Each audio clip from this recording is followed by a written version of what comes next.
Hello friends, once again welcome back to polytechnic club. Polytechnic easy है friends.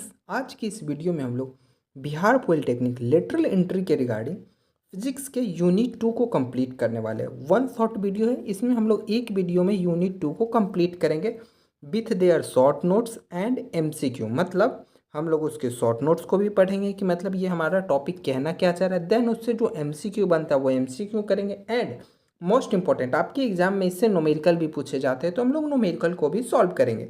यानी आप एक वीडियो में सब्जेक्टिव और एमसीक्यू दोनों को इजीली कवर कर लेंगे। इससे पहले हम लोगों ने इलेक्ट्रोस्टैटिक्स को कवर किया और केमिस्ट्री में यूनिट 7 बोले तो पी ब्लॉक डी ब्लॉक, वह वीडियो का लिंक आपको वीडियो का डिस्क्रिप्शन में मिलेगा, वहाँ से आप उसे देख सकते हैं। बिना देरी किए हम लोग अभी शुरू करते। करंट इलेक्ट्रिसिटी को मोस्ट इंपॉर्टेंट चैप्टर है, मैंने आपको पहले बोला था, इसे स्टार मार्क करके रख लीजिए, यहाँ से एग्जाम में आपके ज़्यादा प्रश्न आते हैं। तो चलिए हम लोग शुरू करते हैं अपने इस सेशन को फ्रेंड्स। तो फ्रेंड फर्स्ट ऑफ ऑल हम लोग क्या करते हैं, कंसेप्ट बेस्ड हम लोग सब्जेक्टिव क्वेश्चन को देखते हैं। पहले हम लोग सब्जेक्टिव क्लियर करते हैं, देन हम लोग क्या करेंगे, देन हम लोग फार्मूला देखेंगे एंड फार्मूला के बाद हम लोग न्यूमेरिकल पे स्विच होंगे। ये हमारा प्रोसेस रहेगा। तो चलिए सबसे पहले हम लोग जो हमारा सब्जेक्टिव क्वेश्चन बनते हैं उनको कवर करते हैं। फर्स्ट क्वेश्चन देखिए आपसे क्या पूछा गया, what is the SI unit of electric current. Electric current का एसआई यूनिट क्या है, तो एम्पियर है, आपको पता होना चाहिए। और ये एम्पियर हमारा इलेक्ट्रिक करंट का एसआई यूनिट है। बट हमें इससे एक और क्वेश्चन यहाँ से ध्यान रखना है, इलेक्ट्रिक करंट जो है आपके एग्जाम में पूछेगा यह स्केलर क्वांटिटी है, अदरवाइज ये आपका वेक्टर क्वांटिटी है। तो आप लोग जल्दी से कमेंट बॉक्स में बताइए कि इलेक्ट्रिक करंट हमारा स्केलर क्वांटिटी होता है या फिर वेक्टर क्वांटिटी होता है। कहने के लिए फ्रेंड्स, इलेक्ट्रिक करंट के पास मैग्नीट्यूड भी होता है एंड देन उसका डायरेक्शन भी होता है। बट क्या होता है ना, ये वेक्टर के एडिशन लॉ को फॉलो नहीं करता है। ये क्या करता है, अपना एल्जेब्रिक लॉ मतलब ऐसे ही ऐड करता है, इसके वेक्टर लॉ के एडिशन को फॉलो नहीं करता है। दैट्स वाई यह मैग्नीट्यूड एंड डायरेक्शन दोनों के होते हुए भी हमारा क्या हो जाता है, स्केलर क्वांटिटी होता है। इसलिए यह आपके एग्जाम में पूछता है, इसे याद रखें। इसके पास दोनों है, बोले तो मैग्नीट्यूड भी हो जाता है और डायरेक्शन भी रहता है कि मतलब किस डायरेक्शन में ये फ्लो कर रहा है हमारा करंट। बट फिर भी हमारा ये क्या रहता है, बोले तो ये हमारा स्केलर क्वांटिटी है। इसे आप याद रखिए, क्यों स्केलर क्वांटिटी है, तो वेक्टर के एडिशन लॉ को फॉलो नहीं करता, ये एक्सेप्शन है, इसे आपने याद रखना है। यहाँ पे मैंने कुछ एक्सप्लेनेशन लिखा, इसे आप लोग पढ़िएगा, ये आपके लिए लिखा हुआ है। और एम्पियर के बारे में एक और बात जान लीजिए, एम्पियर क्या है, तो इट इज रिप्रेजेंट 1 कूलम्ब, बोले तो 1 कूलम्ब चार्ज पासिंग कितना 1 सेकेंड में, यानी 1 सेकेंड में कितना चार्ज पास होता है उसी को क्या बताता है, हमारा एम्पियर बताते हैं। यानी 1 एम्पियर क्या, 1 कूलम्ब पर सेकेंड को ही 1 एम्पियर कहते हैं। एंड डेट इज मतलब ये आपका इक्वल टू कितना होता है, मतलब ये क्या है, तो यही हमारा इलेक्ट्रिक करंट है हमारा, तो यही हो गया। इसे आपने याद रखना, 1 कूलम्ब पर सेकेंड को हम लोग कितना कहते हैं, 1 एम्पियर के बराबर होता है। ऐसा यूनिट हमारा एम्पियर हो गया। और फिर से अगेन ये हमारा स्केलर क्वांटिटी है, वेक्टर क्वांटिटी को सिलेक्ट नहीं करना है फ्रेंड्स।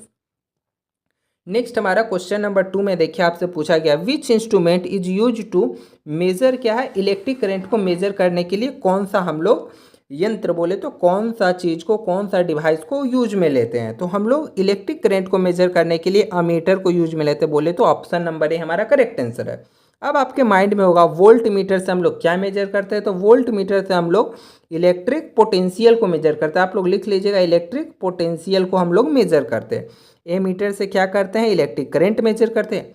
एंड मोस्ट इंपॉर्टेंट ये भी है फ्रेंड्स, ये जो गैल्वेनोमीटर आप देख रहे हैं ना, ये भी इलेक्ट्रिक करंट को मेजर करता है। बट क्या करता है, ये स्मॉल इलेक्ट्रिक करंट को मेजर करता है, छोटा करंट को, बड़ा नहीं, स्मॉल इलेक्ट्रिक करंट के लिए हम लोग गैल्वेनोमीटर यूज करते हैं।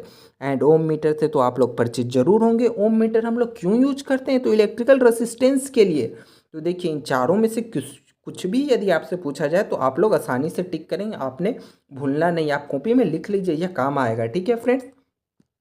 और यहाँ पे एक्सप्लेनेशन दिया हुआ आप लोग पढ़ सकते हैं, वही इसमें बताया गया इसे कैसे कनेक्ट करते हैं, ये आपके लिए, इससे आपका 2-3 प्रश्न क्लियर होते हैं। मैंने आपको हिंदी में भी बता दिया, अगर कहीं डाउट होगा, कोई समझ में नहीं आ रहा होगा हिंदी में, तो आप कमेंट कीजिएगा या फिर व्हाट्सअप कर सकते हैं या फिर वीडियो के नीचे ही कमेंट कीजिए फ्रेंड्स। थर्ड नंबर प्रश्न देखिए दोस्तों, आपसे क्या कर रहा है, according to Ohm's law the current flowing through a conductor is directly proportional to, मतलब आई ये किसके डायरेक्टली प्रोपोर्शनल होता है, ओम्स लॉ के हिसाब से। तो ओम्स लॉ आप लोग पढ़े हैं ना, ओम्स लॉ से एक फार्मूला आता है, आप लोग को याद होगा, V is equal to I R. आपके एग्जाम में इससे न्यूमेरिकल भी पूछ सकता है फ्रेंड, पूछेगा ही, इसे आपने अच्छे से याद रखना। ये मोस्ट इंपॉर्टेंट फार्मूला है करंट इलेक्ट्रिसिटी का। तो इसमें देखिए ये जो आई है डायरेक्टली प्रोपोर्शनल किसके, भी के, यानी क्या बोले, वोल्टेज के डायरेक्टली प्रोपोर्शनल है। तो करेक्ट आंसर हमारा क्या हो जाएगा, वोल्टेज को। आपको यह फार्मूला को अच्छे से याद रखना है फ्रेंड्स। यहाँ पे एक्सप्लेनेशन आप देख सकते हैं, यहाँ पे फार्मूला है, मैंने इसे हाईलाइट क्या कर दिया है। भी इज इक्वल टू हमारा आई आर हो जाता है, वेयर जहाँ भी आपका वोल्टेज है, आई आपका करंट है, एंड आर इज आपका रेसिस्टेंस है। और करंट किसके प्रोपोर्शनल है, directly proportional to voltage, and resistance जो हमारा कांस्टेंट रहता है। तो इस पे हम लोग को नहीं जाना, ये कांस्टेंट रहता है। आगे इससे भी मोस्ट इंपॉर्टेंट क्वेश्चन बनेंगे, हम लोग देखेंगे। वीडियो पसंद आ रहा हो तो लाइक करें, चैनल को सब्सक्राइब आप लोग जरूर करिएगा। आगे भी इसी तरीके से पूरे सिलेबस को हम लोग कवर करेंगे। नेक्स्ट क्वेश्चन आपसे पूछा गया, what happen the resistance of a conductor its length is double and it cross section area remain same. कहने का मतलब है आपका यह एक कंडक्टर है, ठीक है, इसका क्या बोल रहा है, इसका लेंथ जो है, यहाँ देखिए लेंथ इज डबल, यानी लेंथ पहले इतना था ना, अब इतना बड़ा कर दिया, लेंथ इतना बड़ा कर दिया। और इसका क्रॉस सेक्शन बोले तो ये जो थिकनेस है ना इसका, ये क्रॉस सेक्शन, ये दोनों का अभी भी ये जितना है उतना भी है, क्रॉस सेक्शन दोनों का सेम है। दिन आपसे पूछ रहा है उसका जो क्या है, पूछ रहा है आपसे रेसिस्टेंस पे क्या प्रभाव पड़ेगा। तो रेसिस्टेंस पे प्रभाव जानने के लिए फ्रेंड्स आपको एक फार्मूला पता होना चाहिए, रेसिस्टेंस जो कैलकुलेट करते हैं, जरा ध्यान दीजिएगा।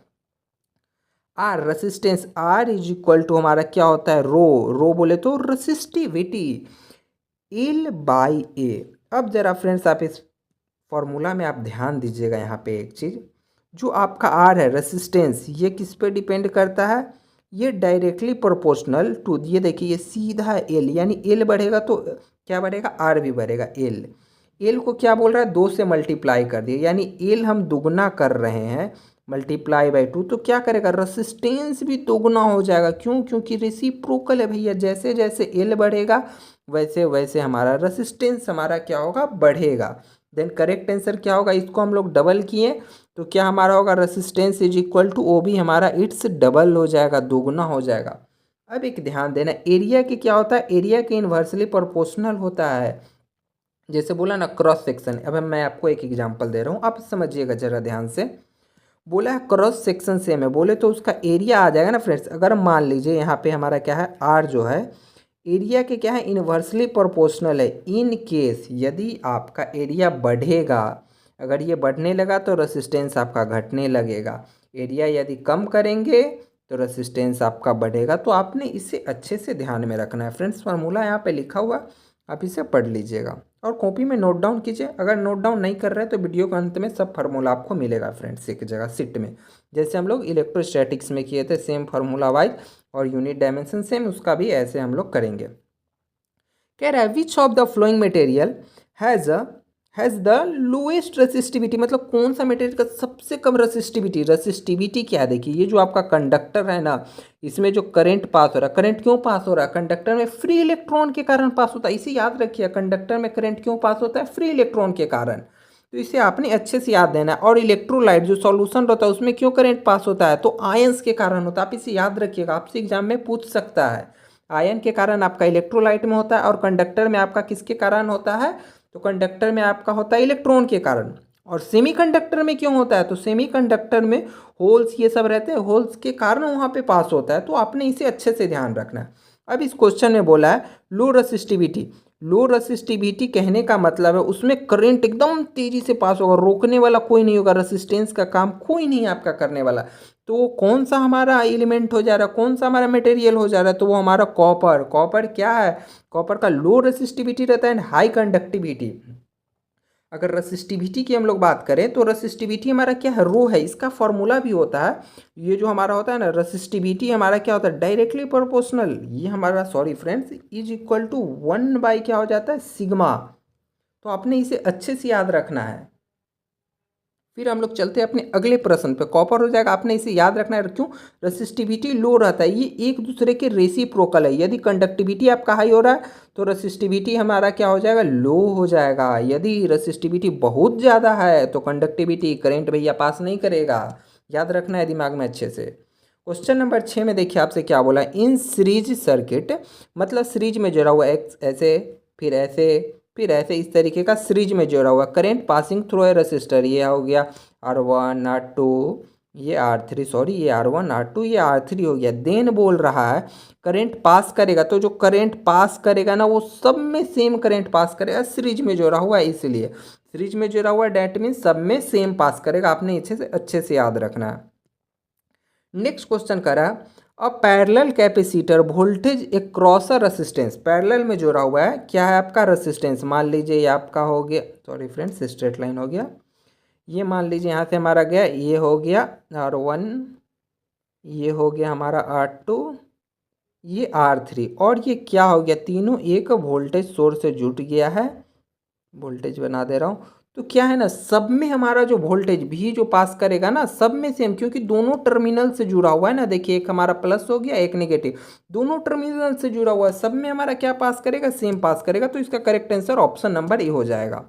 आगे चलते हैं हम लोग क्वेश्चन नंबर 8 पे। कह रहा है what is the reciprocal of resistance call. तो रेसिस्टेंस का ठीक उल्टा हमारा क्या होता है? रेसिप्रोकल। तो कंडक्टेंस हो जाता है। इसका भी फार्मूला है। कंडक्टेंस को हम लोग किससे डिनोट करते हैं? तो कंडक्टेंस को जी से डिनोट करते हैं, and G is equal to 1/r बोले तो रेसिस्टेंस, दैट मीन्स ये रेसिप्रोकल है। कंडक्टेंस क्या बताता है? कंडक्टेंस इज मेजर, क्या मेजर करता है? हाउ इजिली इलेक्ट्रिसिटी फॉलो, मतलब ये जो आपका कंडक्टर है इसमें करंट कितना आसानी से प्रवाह कर पा रहा है, इसी को वो मेजर करता है। मतलब कितना तेजी से जा रहा है, धीरे, जैसे पानी में पाइप जो बह रहा है तो कितना तेजी से पानी पास हो रहा है, तो वो मेजर करता है। सेम वैसे ही ये जो कंडक्टर है, एग्जांपल लीजिए, कंडक्टर में कितना तेजी से करंट बह रहा है, पास हो रहा है, उसको मेजर करता है, जी से डिनोट करते हैं। और ये हमारा क्या होता है? 1/r हो जाता है। और इसका एसआई यूनिट हमारा क्या होता है? साइमन। याद रखिएगा, साइमन इसका एसआई यूनिट है, तो आपने इसे अच्छे से याद रखना है। फिर कह रहा है which physical quantity is defined as the work done per unit charge. Work done per unit charge, that means potential, sorry electric potential को ही हम लोग क्या कहते हैं? Work done per unit charge को ही हम लोग क्या कहते हैं? Electric potential. इसे आप पढ़िएगा, यहाँ पे एक्सप्लेनेशन एक एक ईजी लैंग्वेज में मैं लिखा हूँ ताकि आपको इजीली समझ में आए। अब बोला है drift velocity of electron is. Drift velocity actually आप समझिए क्या, ये आपका कंडक्टर है, ठीक है, इससे आप इलेक्ट्रिक सोर्स से कनेक्ट किए हैं, वोल्टेज दिए, तो इसमें क्या है, जो इलेक्ट्रॉन है ना पास करेगा, पास करेगा, पास करेगा, तो वो मतलब कितना तेजी से वो मूव कर रहा है, मतलब इलेक्ट्रिक करंट पास करने पे वही होगा। तो बोल रहा है drift velocity of drift velocity of electron, the average velocity of electron is due to an applied of electric field. मतलब इलेक्ट्रिक फील्ड अप्लाई करने के बाद इसमें का जो इलेक्ट्रॉन है कितना तेजी से जल्दी जल्दी मतलब पास हो रहा है। कंडक्टर में इलेक्ट्रिक क्यों पास हो रहा है? तो इलेक्ट्रॉन के मूवमेंट के कारण। तो यही बता रहे इलेक्ट्रॉन कितना तेजी से पास हो रहा है, यही बता रहा है हमारा ड्रिफ्ट वेलोसिटी। वो क्या है? उसका एवरेज स्पीड को बता रहा है। आई होप कि आप समझेंगे। सिंपल सा लॉजिक है, कंडक्टर में पास हो रहा है इलेक्ट्रॉन के कारण, ठीक है। आप इसे सोर्स से कनेक्ट किए, डैट मीन्स इलेक्ट्रॉन का प्रवाह आपका शुरू हो गया। तो कितना तेजी से इधर उधर वो इलेक्ट्रिक करंट अप्लाई होने पे मूव कर रहा है, डैट इज हमारा ड्रिफ्ट वेलोसिटी हो जाता है। और मैं सेम चीज़ आपको यहाँ पे लिखा हूँ, आप इसे पढ़िएगा, आपको समझ आएगा। और ये बहुत स्मॉलर होता है, तो आपको ये पता होना चाहिए। क्वेश्चन नंबर 11 आपसे बोला गया the internal resistance of an ideal voltage source. Ideal बोल देना तो समझ जाइए, आइडियल वोल्टेज सोर्स बोल रहा है, डैट मीन्स रेसिस्टेंस आपका जीरो हो गया। आइडियल मतलब आपको रोकने टोकने वाला कोई नहीं है भैया, आप सीधा जाइए, डैट मीन्स हमारा जीरो हो जाएगा। तो इसे आप याद रखना है, मतलब सप्लाई सेम वोल्टेज, पूरा में सेम वोल्टेज रहेगा, रोकने वाला कोई नहीं है जो इसका वोल्टेज कम कर देगा। आई होप आपको मजा आ रहा होगा। सेशन मजा आ रहा है तो लाइक कीजिए, आगे भी इसी तरीके का वीडियो आपको इसी चैनल पे मिलेगा फ्रेंड्स। कह रहे हैं Kirchhoff's first law, Kirchhoff's first law, that means current law. Exam में पूछ सकता है, नहीं भी पूछ सकता है, याद रखिए क्योंकि बहुत बेसिक चीज़ है। फर्स्ट लॉ को ही हम लोग करंट लॉ बोलते हैं। Is based on the conservation of, मतलब ये कंजर्वेशन ऑफ, किसके कंजर्वेशन ऑफ पे वेस्ट, मतलब किसका संरक्षण को बताता है। तो ये चार्ज के संरक्षण सिद्धांत को बताता है। तो आपने इसे अच्छे से याद रखना। जरा एक बार हम लोग पढ़ लेते हैं कि किरचॉफ्स फर्स्ट लॉ क्या है, क्योंकि यहाँ से आपके एग्जाम में न्यूमेरिकल पूछते हैं। किरचॉफ फर्स्ट लॉ स्टेट, मतलब किरचॉफ फर्स्ट लॉ आपको बताता है टोटल करंट इंटरनिंग, मतलब टोटल करंट इंटर यानी जितना करंट आ रहा है is equal to total outgoing current, मतलब incoming is equal to outgoing. सीधा समझिए, जो आया उतना ही बाहर जाएगा, कहीं इधर उधर लॉस होने वाला भैया नहीं है। That means incoming current is equal to total outgoing current. और क्या बोले, और इसके मतलब इधर से जितना करंट आया, total current entering junction is equal to total current leaving. दोनों को सेम जितना आया है ना उतना ही भैया बाहर जाएगा। और इसी को बोलते हैं कंजर्वेशन ऑफ इलेक्ट्रिक चार्ज। यहाँ पे वेस्ट नहीं होता है, जितना आया उतना ही जाएगा। नेक्स्ट क्वेश्चन कह रहा है the resistivity of semiconductor. Semiconductor का रेसिस्टिविटी डिपेंड करता है मतलब किस पे, इंक्रीज विथ टेम्परेचर। यदि टेम्परेचर बढ़ाएंगे तो सेमीकंडक्टर में रेसिस्टिविटी इंक्रीज होगा। क्या रेसिस्टिविटी इंक्रीज मतलब बोले तो करंट प्रवाह को रोकेगा क्या। अगर मान लीजिए ये सेमीकंडक्टर आप इसको गर्म करना स्टार्ट किए तो क्या रेसिस्टिविटी बढ़ेगा। डैट मीन्स बोले तो क्या करेगा, विद्युत इसमें धीरे धीरे प्रवाह करेगा। तो नहीं भैया, ये सेमीकंडक्टर में होता है। जब हम लोग ये सेमीकंडक्टर इसको आग लगाएंगे मतलब बोले तो गर्म करेंगे तो रेसिस्टिविटी क्या हो जाता है, कम हो जाता है और इसमें करंट बड़ा तेजी से पास होने लगता है। यानी बोले तो डिक्रीज विथ टेम्परेचर। आप सेमीकंडक्टर को हीट कीजिए तो उसका रेसिस्टिविटी डिक्रीज हो जाएगा। डैट मीन्स करंट बड़ी तेजी से पास होगा। यही सेम बात लिखा हुआ है मोर चार्ज कैरी, यानी वो बड़ी तेजी से पास होगा। हम बताएं ना रेसिस्टिविटी ठीक उल्टा, आपके यहाँ से रेसिस्टिविटी के जगह पे ये क्या बोल देता है कि चार्ज, मतलब बोले तो करंट धीरे पास होगा कि तेजी से पास होगा सेमीकंडक्टर को हीट करेंगे। तो आपको कंसेप्ट को क्लियर रखना है, कोई डाउट हो कमेंट करना है। कह रहा है superconductor are material that. Superconductor कह रहा है डैट मीन्स क्या है, उसका रेसिस्टेंस जीरो हो जाएगा। मतलब सुपर कंडक्टर, उसमें रोकने वाला कोई चीज़ नहीं, एकदम तेजी से पास करेगा करंट। डैट मीन्स वो हमारा क्या हो जाएगा, तो इसका करेक्ट आंसर हो जाएगा have a zero resistance below a certain temperature. मतलब एक सर्टेन टेम्परेचर, ऐसा नहीं कि कुछ भी टेम्परेचर, उस सर्टेन टेम्परेचर पे आपका क्या रहेगा, उसमें जीरो रेसिस्टेंस मतलब कोई रोक टोक करने वाला नहीं, करंट बड़ी तेजी से पास करेगा फ्रेंड्स वहाँ पे।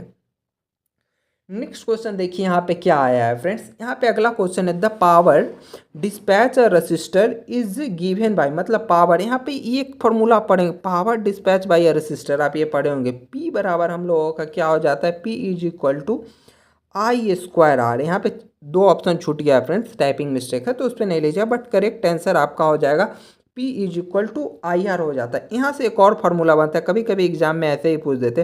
पी तो यहाँ पे रहेगा, आई को आप लोग क्या लिख सकते हैं, आप अभी जस्ट ओम्स लॉ से पढ़े थे ना, मैं पेंसिल का कलर चेंज कर रहा हूँ। ओम्स लॉ से हम लोग पढ़े थे भी इज इक्वल टू क्या होता है आई आर। यहाँ से आई बराबर क्या आएगा फ्रेंड्स, आई बराबर यहाँ से हम लोग लिख सकते हैं ना भी बटा आर। भी बटा आर लिख सकते हैं। सेम चीज़ को आई के उठा के यहाँ पे रख दीजिए। डैट मीन्स आई के जगह हम लोग क्या लिख सकते हैं, भी बटा आर का स्क्वायर मल्टीप्लीकेशन बाई आर। अब ज़रा देखिएगा ये क्या आउटकम आएगा। यहाँ से न्यूमेरिकल आपके एग्जाम में बनता है एक, इसलिए मैं डिस्कशन कर रहा हूँ। ये आपका हो जाएगा बी स्क्वायर बटा आर स्क्वायर इंटू आर, यानी एक आर से एक आर आपका कैंसिल। डैट मीन्स आपका पी बराबर क्या फार्मूला बन गया, पी बराबर बन गया बी स्क्वायर आर। तो इसे आपने याद रखना, एक न्यूमेरिकल बनता है, हम लोग बाद में देखेंगे, या मैं जस्ट आपको एक्सप्लेन किया हूँ। तो एक फार्मूला से दूसरा फार्मूला इंटरलिंक है, तो उसे आपने कनेक्ट करना सीखना है फ्रेंड्स। न्यूमेरिकल के लिए जरूरी, न्यूमेरिकल के लिए ज़रूरी होता है।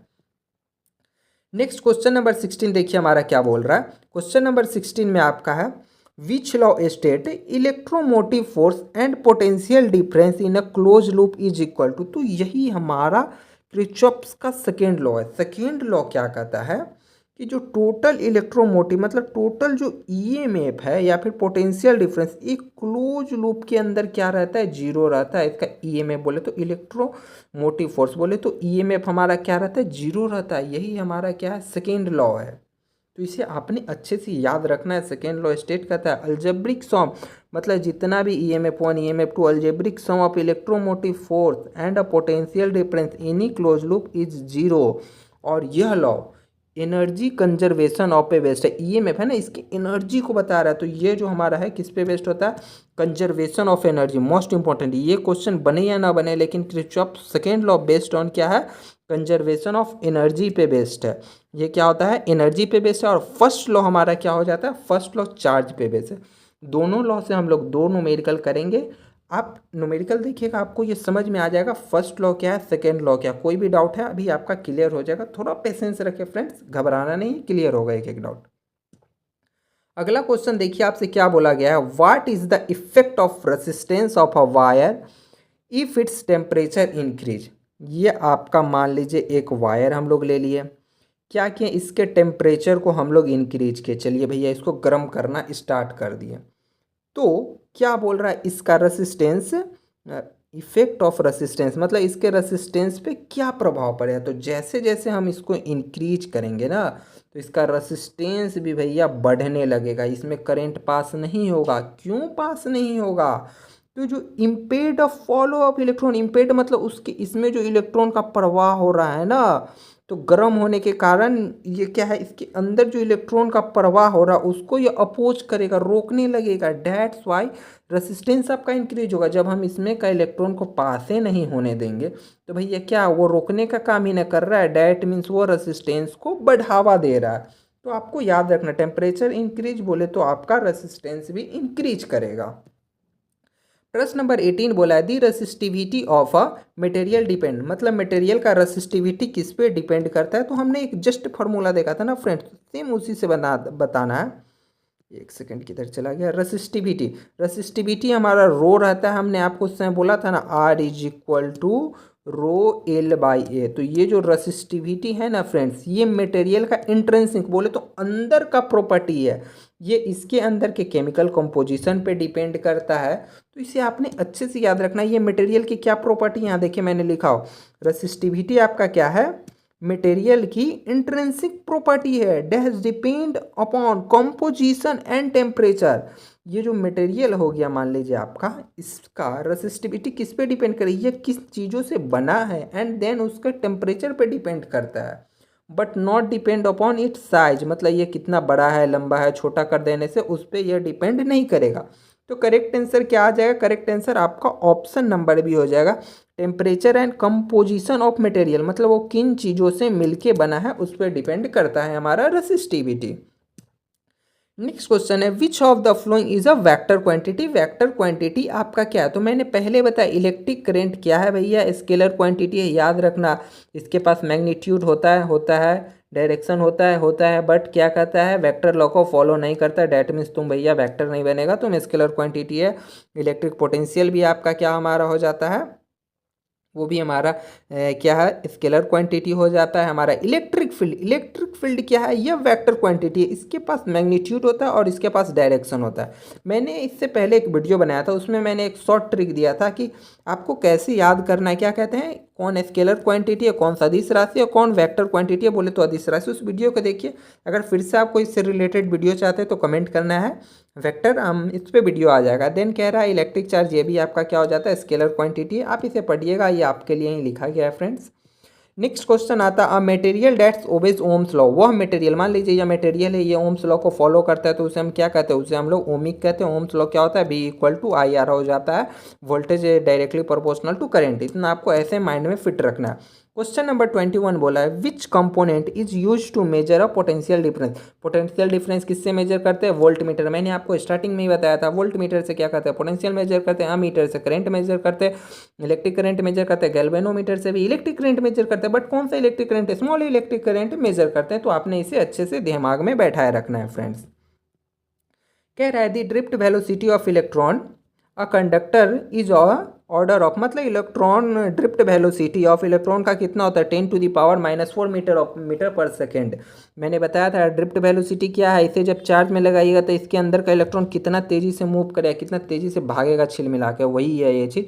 तो ये कितना होता है, 10⁻⁻⁴ मीटर पर सेकेंड हो जाता है। क्वेश्चन नंबर 23 क्या कह रहा है, in metallic conductor what is primary consistence of electric current, मतलब सीधा भाषा में समझो, कंडक्टर के अंदर वो कौन सा कंस्टिट्यूएंट, मतलब कौन सा इसके अंदर एलिमेंट, कौन सा ऐसा तत्व है जिसके कारण इलेक्ट्रिक करंट क्या होता है, पास होता है। तो वो भैया इलेक्ट्रॉन है ना, मैंने आपको शुरू में बताया था किस लिए पास होता है, तो फ्री इलेक्ट्रॉन्स के कारण ही पास होता है। यदि आपसे पूछ दे इलेक्ट्रोलाइट में किस लिए पास होता है, तो उसमें जो फ्री आयन है इसलिए पास होता है। जैसे पानी में डाल दिए, नमक को मिला दिए, Na+Cl-, तो ये सब जो आयन है इसके कारण करंट पास करता है। तो इसे आपने याद रखना है अच्छे से। फिर कह रहा है what is the main reason of resistance in a conductor. मतलब रेसिस्टेंस रेसिस्टेंस तो उस समय से बोल रहे हैं ना कि कंडक्टर के अंदर भैया रेसिस्टेंस है, ये क्यों है भाई क्यों। तो क्या है ना, कोलिजन जब हम इसमें से करंट को पास कराते हैं ना, तो इसके अंदर का जो स्थिर पहले से इलेक्ट्रॉन है हमारा, क्या देखिए यहाँ पे कहीं लिखा होगा, mainly due to collision of between free electrons physics, free electrons are fixed positive. मतलब इसमें से कुछ है ना, वो इलेक्ट्रॉन के टक्कर के कारण जो होता है, जब इधर से मूव कर रहा है उसके सामने कोई चीज़ आएगा तो टकराएगा ना जी, उस टक्कर के कारण ही जो रेसिस्टेंस, जो बाधा उत्पन्न होता है, उसी से हमारा रेसिस्टेंस डेवलप होता है। यानी बोले तो कोलिजन होता है, कोलिजन ऑफ इलेक्ट्रॉन्स होता है कंडक्टर के लैटिस, इसके अंदर के जालक इसके अंदर। तो डेट्स वाई क्या होता है, कोलिजन ऑफ इलेक्ट्रॉन। इससे आपने अच्छे से याद रखना। Question number 25, which of the flowing material is commonly use for making a standard resistors due to a high resistivity and low temperature coefficient. तो ऐसा आपका एक ही मेटल है, हो जाता है वो आपका नाइक्रोम हो जाता है फ्रेंड्स। ऑप्शन देखिए, वो नाइक्रोम ही ऐसा मेटल है। सेकेंड, नाइक्रोम के बारे में आपको याद रखना, यह एक लॉय है और निकेल प्लस क्रोमियम का मिल के बना होता है। ये केमिस्ट्री का मोस्ट इंपॉर्टेंट है, तो इसे आपने याद रखना है। और हीटर में भी हम लोग नाइक्रोम वायर का ही यूज करते हैं, तो इसे आपने अच्छे से याद रखना है। Now we comes on friends, किस चीज़ पे आते हैं, तो हम लोग आ जाते हैं अपने न्यूमेरिकल सेशन पे। न्यूमेरिकल सेशन से करने से पहले इलेक्ट्रिक करंट बोले तो आपका ये चैप्टर 2 का पहले इलेक्ट्रिक करंट का हम लोग सबसे पहले एक सीट देखते हैं, ठीक है। उसमें यहाँ पे टॉपिक लिखा रहेगा, जैसे electric charge, Kirchhoff's 1 law 2 law, and second उसका यहाँ पे फॉर्मूला आपको लिखा हुआ मिलेगा, देन उसका यूनिट लिखा हुआ मिलेगा क्योंकि यूनिट, एंड देन उसका डायमेंशन।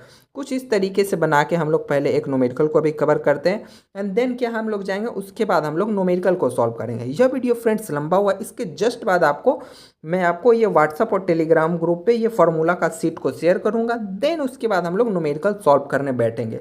यदि यह वीडियो आपको पसंद आया तो प्लीज़ आप लाइक ज़रूर करें और चैनल सब्सक्राइब करें। इसके अगले पार्ट के लिए फुल सिलेबस हम लोग जल्दी ही कवर करेंगे, एंड ज़्यादा से ज़्यादा प्लीज़ वीडियो को शेयर करें और हमारे साथ बने रहने के लिए आपका बहुत बहुत धन्यवाद। मिलते हैं फिर हम लोग अगली वीडियो में। जय हिंद।